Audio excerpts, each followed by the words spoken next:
In the cold waters of the North Atlantic, far from home and deeper than sunlight can reach, young men lived and died in steel cylinders beneath the sea. This is not a tale of glory or heroism in the traditional sense. This is the story of what it truly meant to serve aboard a German U-boat during World War II. A story of extraordinary human endurance, crushing fear, and the price paid by thousands of young men caught in the machinery of total war. In 1939, when war came to Europe, Germany's U-boat arm was relatively small, just 57 submarines and approximately 3,000 trained submariners. But Admiral Karl Dönitz, commander of the U-boat fleet, believed submarines could strangle Britain's maritime lifeline and win the war.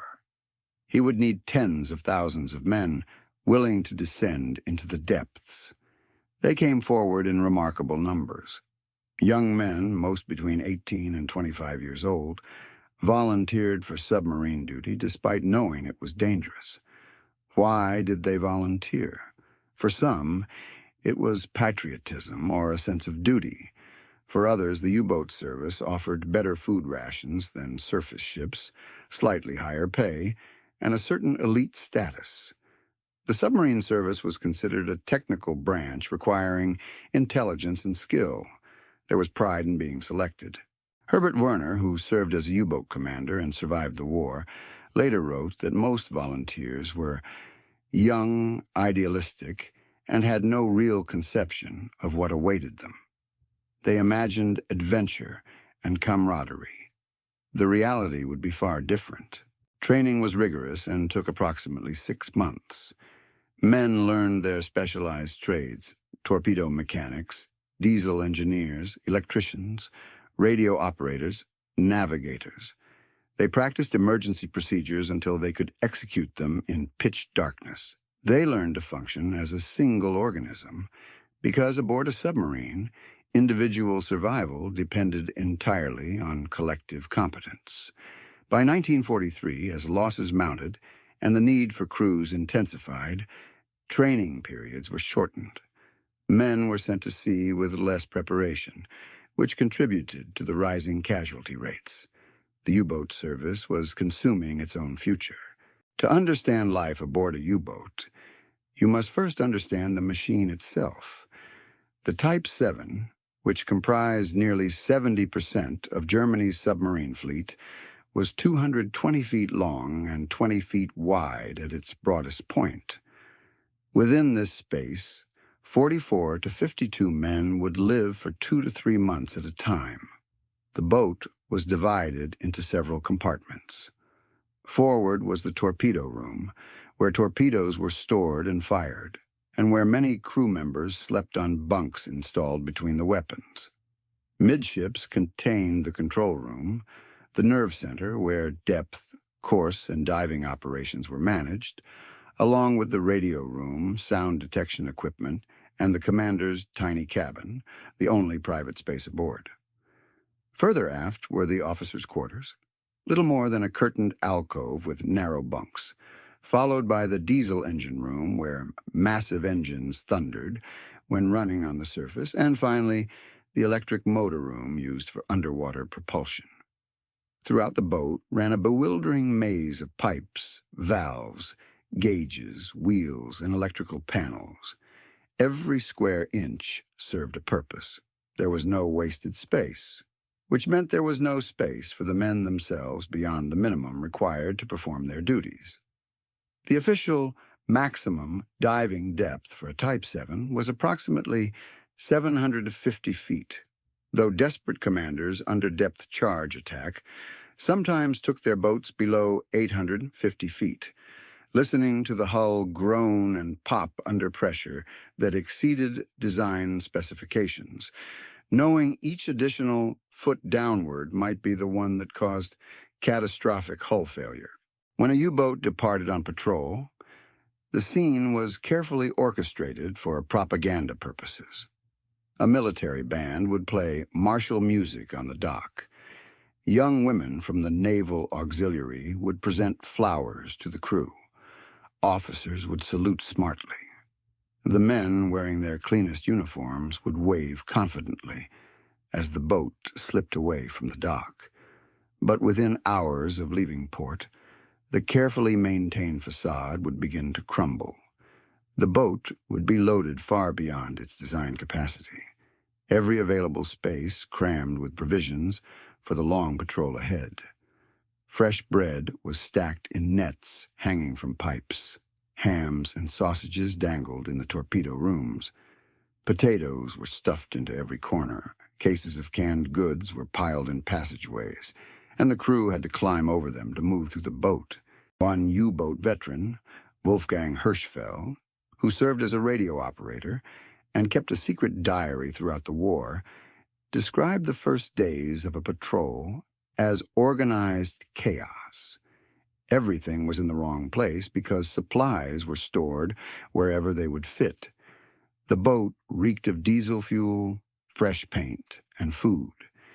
And then, as they reached the open ocean and the boat began its rhythmic rolling in the Atlantic swells, the seasickness began. Even experienced submariners suffered from seasickness during the early days of a patrol, particularly when the boat was surfaced in rough weather.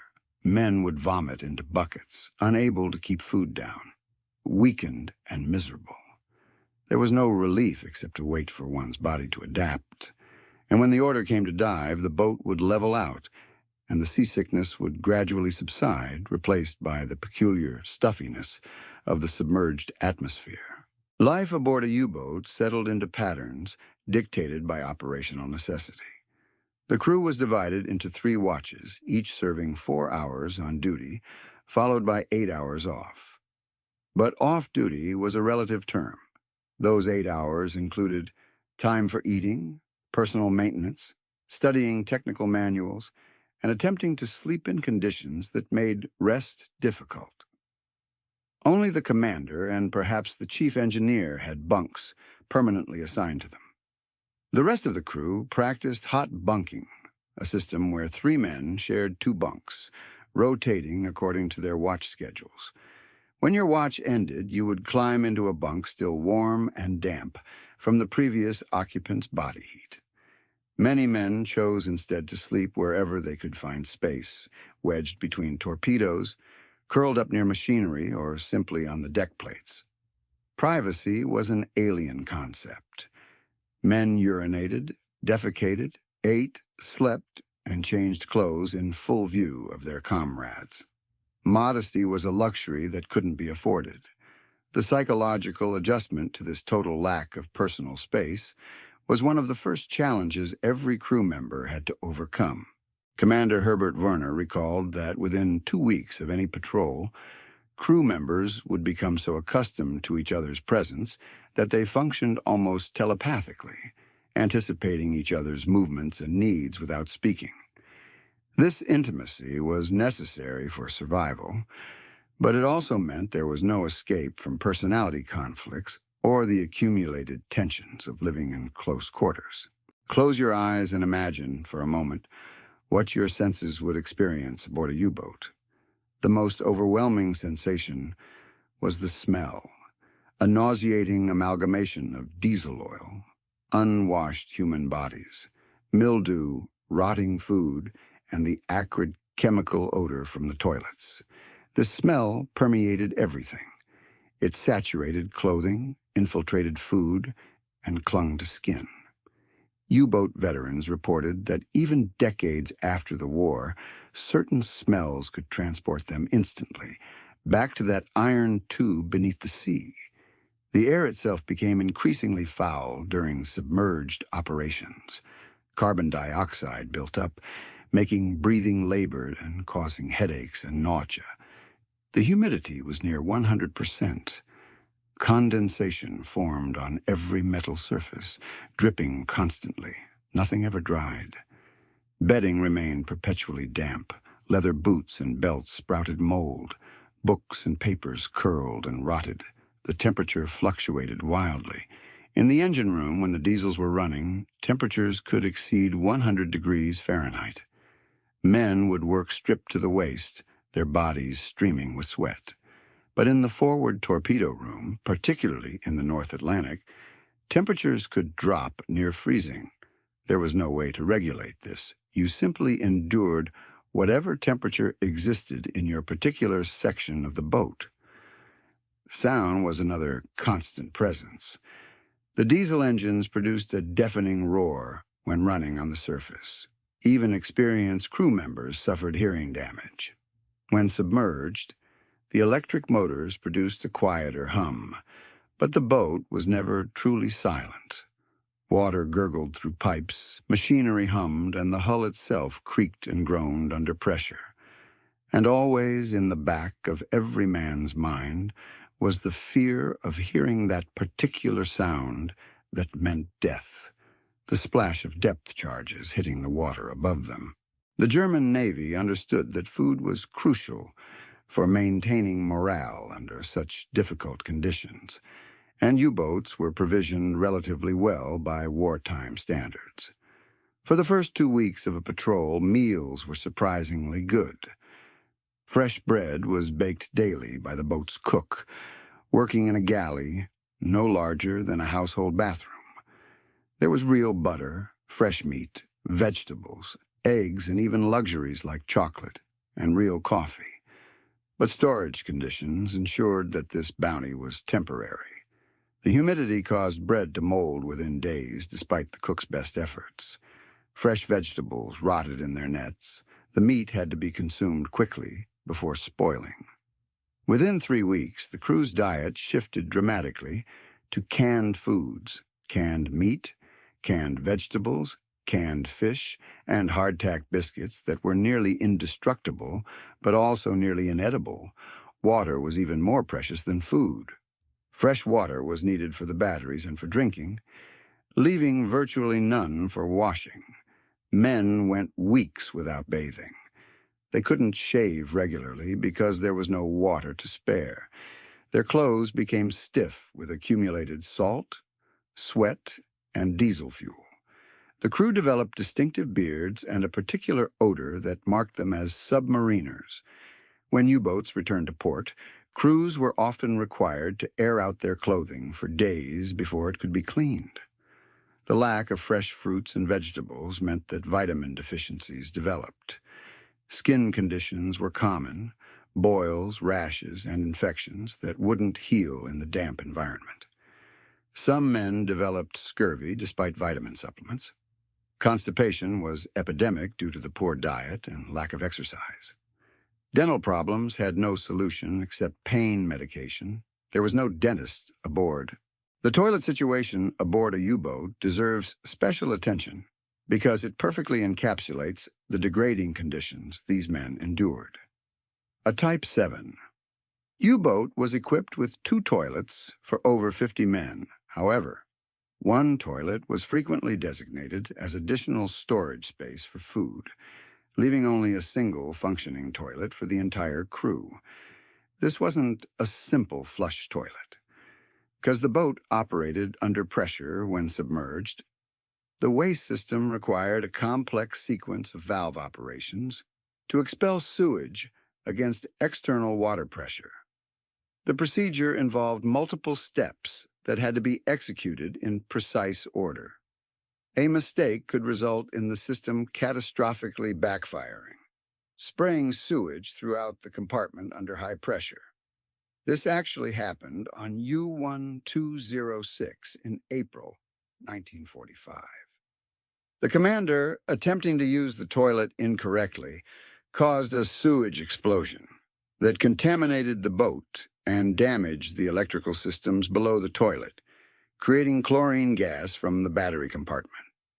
The boat was forced to surface, was spotted by British aircraft, and had to be scuttled. 1 man died in the incident. A toilet malfunction sank a U-boat. During depth charge attacks or when running silent to evade detection, the toilets couldn't be used at all because the noise might be detected by enemy sonar. Crew members had to use buckets instead, adding to the already overwhelming stench. The indignity of this, combined with all the other privations, was psychologically corrosive. A U-boat's primary mission was to sink Allied merchant ships carrying supplies to Britain. The tactics evolved throughout the war, but the essential pattern remained similar. U-boats patrolled assigned areas of the Atlantic, either independently or in groups called wolf packs, searching for convoys. When a convoy was spotted, the U-boat would typically track it from a distance, radioing its position to headquarters and to other U-boats in the area. The attack would usually come at night when the U-boat was surfaced. On the surface, it was fast enough to maneuver into position and difficult to spot in darkness.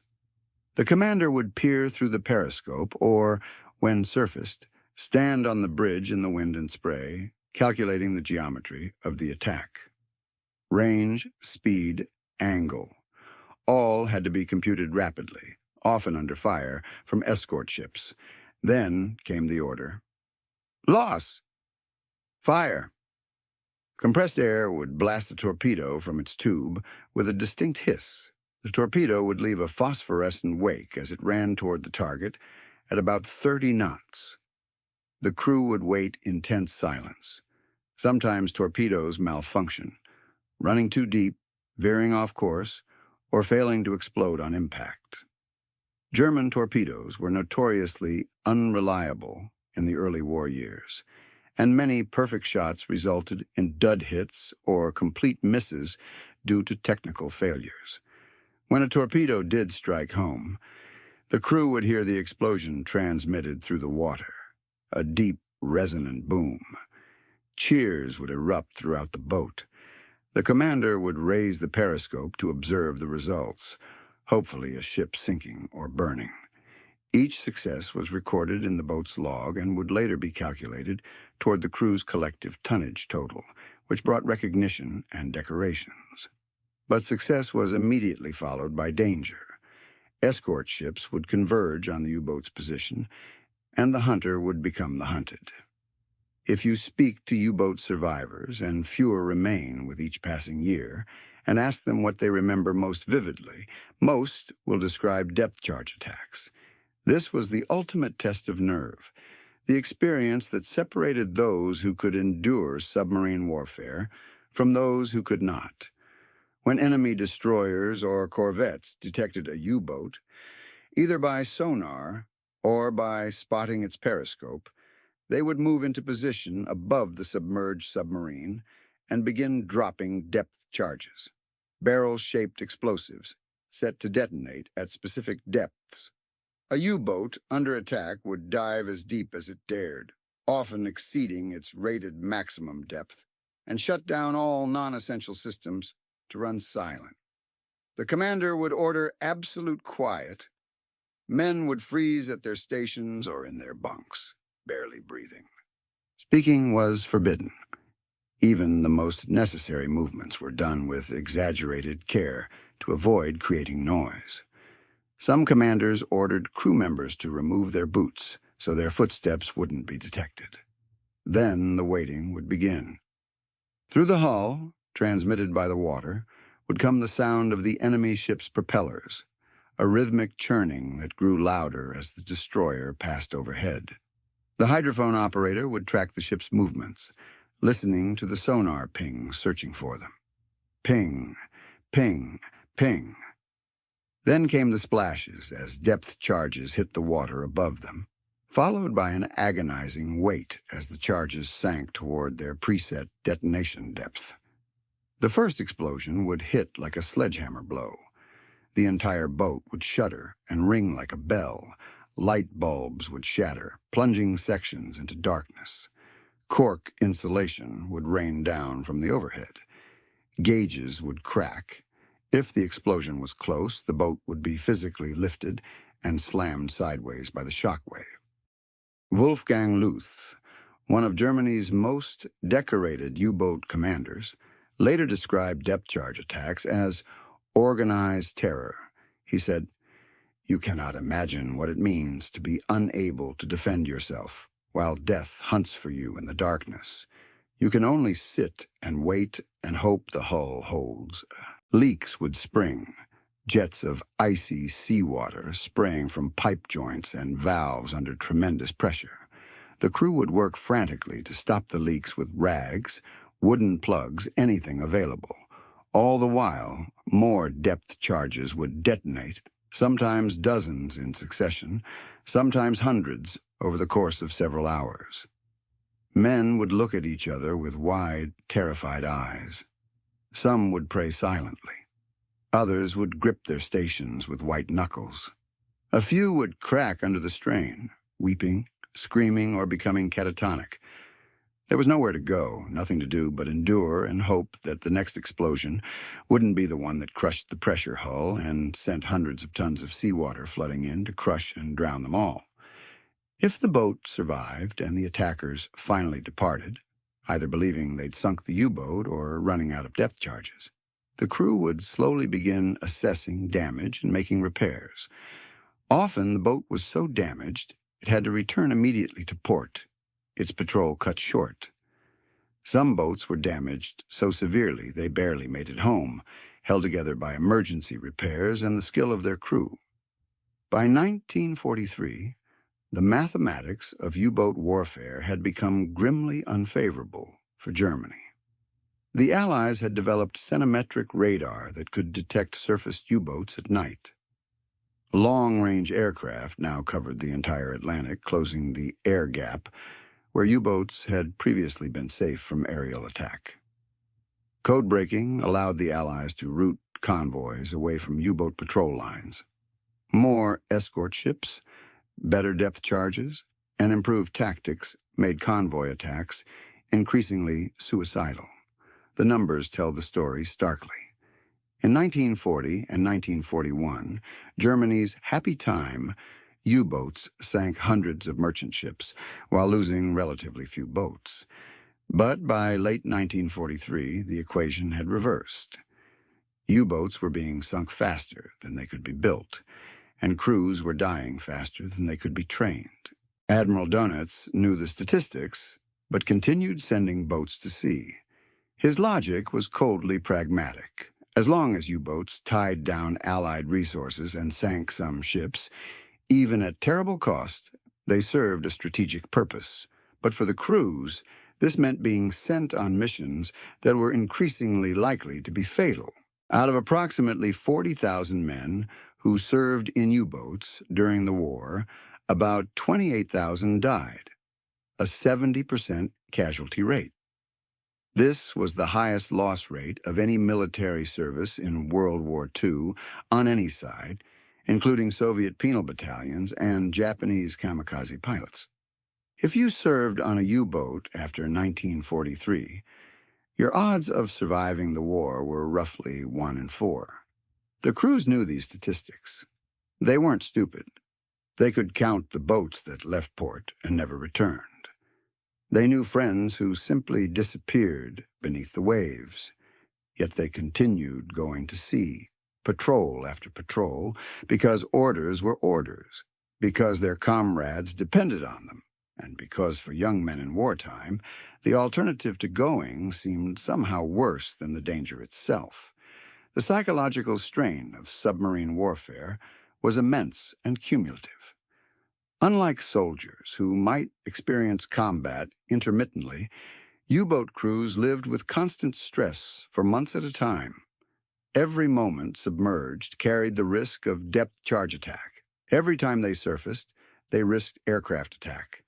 There was no rear area, no safe zone, no respite except the brief weeks between patrols. Different men coped in different ways. Some became obsessive about their duties, checking and rechecking equipment, finding comfort in routine and procedure. Others withdrew emotionally, becoming quiet and distant. Some developed elaborate superstitions, certain rituals that had to be performed before diving, objects that had to be touched for luck, behaviors that were considered cursed. The commanders bore a special burden. They were responsible for every decision that might mean life or death for 50 men. They had to project confidence even when terrified, had to make split-second judgments with incomplete information, and had to live with the consequences of their choices. Some commanders were considered lucky, others cursed, though the difference was often simply random chance. Herbert Werner, in his memoir Iron Coffins, described returning from a particularly difficult patrol and looking in a mirror. The face that stared back at me was that of a stranger, hollow-eyed, bearded, aged beyond recognition. I was 24 years old, but looked 40. We had all become old men in 2 months. There was also the burden of what they had done. U-boat crews sank ships carrying not just military supplies, but also civilian merchant seamen. They heard the ships breaking apart, heard the distress calls, sometimes saw survivors in the water. They were generally forbidden from attempting rescue, both for security reasons and because they had nowhere to put survivors. Some men struggled with this moral weight. Others compartmentalized it as simply the nature of war. By 1944, U-boat patrols had become suicide missions in all but name. New acoustic torpedoes that homed in on propeller sounds offered some improvement, but Allied countermeasures quickly neutralized them. The introduction of the schnorkel, a device that allowed diesel engines to run while submerged, extended underwater endurance but didn't fundamentally change the strategic situation. Crews departing on patrol would sometimes be told by dock workers, "You won't be coming back." New boats would be sunk on their first patrol, their inexperienced crews unable to cope with the combination of technical complexity and enemy superiority. Experienced crews would survive multiple patrols through skill and luck, but eventually, almost inevitably, their luck would run out. In the final months of the war, some U-boats were sent on missions with no realistic hope of success or survival. They were ordered to patrol areas where Allied superiority was absolute, not to win battles, but simply to tie down enemy resources and force the Allies to maintain their anti-submarine defenses. When Germany surrendered in May 1945, Admiral Dönitz ordered all U-boats to surface, signal their positions, and surrender to the nearest Allied forces.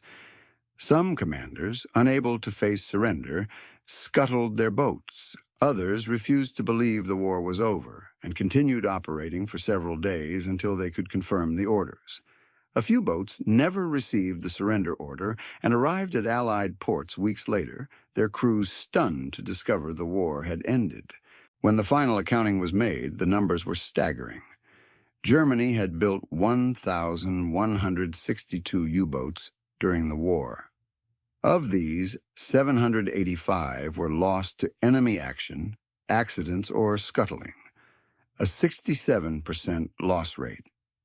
The submarines had sunk approximately 3,000 Allied merchant ships and 175 Allied warships, killing over 30,000 merchant seamen and naval personnel. But the cost to the U-boat crews was catastrophic. Of the 40,000 men who served in U-boats, approximately 28,000 died at sea, drowned, crushed by pressure, killed by explosions, or lost in ways unknown. About 5,000 were taken prisoner. Only about 7,000 survived the war and returned home. Consider what these numbers mean. If you knew 10 men who served on U-boats, statistically 7 of them would die, 1 would be captured, and only 2 would come home. These weren't abstract statistics. They were teenagers and young men, each with families, hopes, and futures that ended in the dark waters of the Atlantic, Arctic, or Mediterranean. The youngest victim was 16 years old, having lied about his age to enlist. The oldest was in his 50s. Most were between 19 and 25. They came from all regions of Germany and occupied territories. Farm boys and city dwellers, university students and apprentice tradesmen, all brought together and sent to sea in steel coffins. For those who survived, the experience left permanent marks.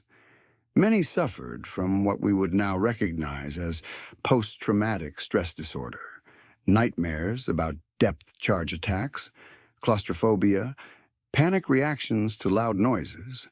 Some could never again tolerate confined spaces. Others struggled with survivor's guilt, haunted by memories of comrades who never returned. Wolfgang Hirschfeld, the radio operator who kept a secret diary, survived multiple patrols in the war. In his memoir, published decades later, he reflected, "We were not heroes. We were young men who found ourselves in circumstances beyond our control, doing what we thought was our duty and paying a price that still seems incomprehensible."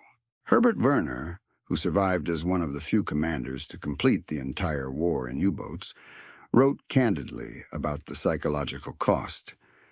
"I lost my youth in those steel tubes beneath the sea. I lost friends, comrades, men I loved like brothers, and I lost something of my soul, the part that could sleep peacefully and believe in the goodness of the world." The survivors returned to a Germany in ruins, occupied by foreign forces, their service in the U-boats neither honored nor discussed. Unlike their former enemies in Britain and America, where submarine veterans were celebrated, German U-boat veterans often faced suspicion and silence. They had to build new lives while carrying memories that couldn't be easily shared or understood by those who hadn't been there. Many never spoke about their experiences, even to family members. The burden was too heavy, the memories too painful. Only in old age did some finally agree to tell their stories, motivated by a desire to ensure that history remembered not just the strategic significance of the U-boat war, but its human cost. The story of life on U-boats is not a simple tale of heroes and villains. It is a story about what human beings can endure, about young men thrust into unimaginable circumstances, about the terrible intimacy of submarine warfare where survival depended on absolute trust in your comrades. These men lived in conditions that would be considered inhumane in any other context, breathing foul air, eating poor food, unwashed for months, crammed together in a space smaller than most modern homes, with death as a constant companion. They did this not once, but repeatedly, patrol after patrol, knowing that their chances of survival diminished with each mission. Whether we view them as warriors serving their nation or as victims of a regime that consumed its own youth in an unwinnable war, we cannot deny what they endured. The U-boat service represents one of the most physically and psychologically demanding military roles in modern warfare, made more tragic by the fact that so many who served were barely more than boys. 7 decades have passed since the last U-boat patrol returned to port. The steel tubes that were their homes now rest on the ocean floor, silent tombs for thousands of young men whose bones remain in the darkness where they died. Time takes all things, including memory. But perhaps in remembering their story, in understanding what life was truly like for these men beneath the waves, we honor not their cause but their humanity, and ensure that the full cost of war is never forgotten.